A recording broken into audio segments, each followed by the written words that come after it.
Paul Harvey, if I were the devil. If I were the devil, if I were the prince of darkness, I'd want to engulf the whole world in darkness, and I'd have a third of its real estate and four-fifths of its population bow and be happy until I'd seize the ripest apple on the tree. B. So I'd set about, however necessary, to take over the United States. I'd subvert the church first. I'd begin with a campaign of whispers, with the wisdom of a serpent. I would whisper to you as I whisper to Eve, do as you please. To the young, I would whisper that the Bible is a myth.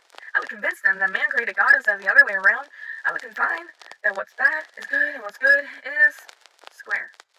And old, I would teach to pray after me, our Father, which art thou in Washington. And then I'd get organized. I'd educate authors in how to make word literature exciting so that anything else would appear dull and uninteresting. Actor and TV with 30-year movies and vice versa. I'd peddle narcotics to whom I could. I'd sell alcohol to ladies and gentlemen of distinction.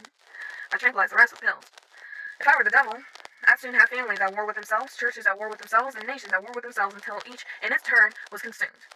And with promises of higher ratings, I'd have mesmerizing media fanning the flames. If I were the devil, I would encourage schools to refine young intellects, but neglect to discipline emotions, just let those run wild. Until before you knew it, you would have to have drug-sniffing dogs and metal detectors at every schoolhouse door. Within a decade, I'd have prisons overflowing. I'd have judges promoting pornography soon. I could evict God from the courthouse, then from the schoolhouse, and then from the houses of Congress.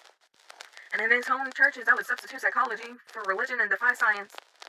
I would lure priests and pastors into misusing boys and girls and church money. If I were the devil, I'd make the symbols of Easter an egg and the symbol of Christmas a bottle. If I were the devil, I'd take from those who have and give to those who want until I had killed the incentive of the ambitious. And what do you bet? Get whole states to remove gambling as a way to get rich.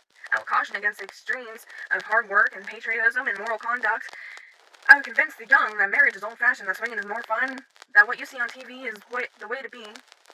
And thus, I could undress you in public, I could lure you into bed with diseases for which there is no cure.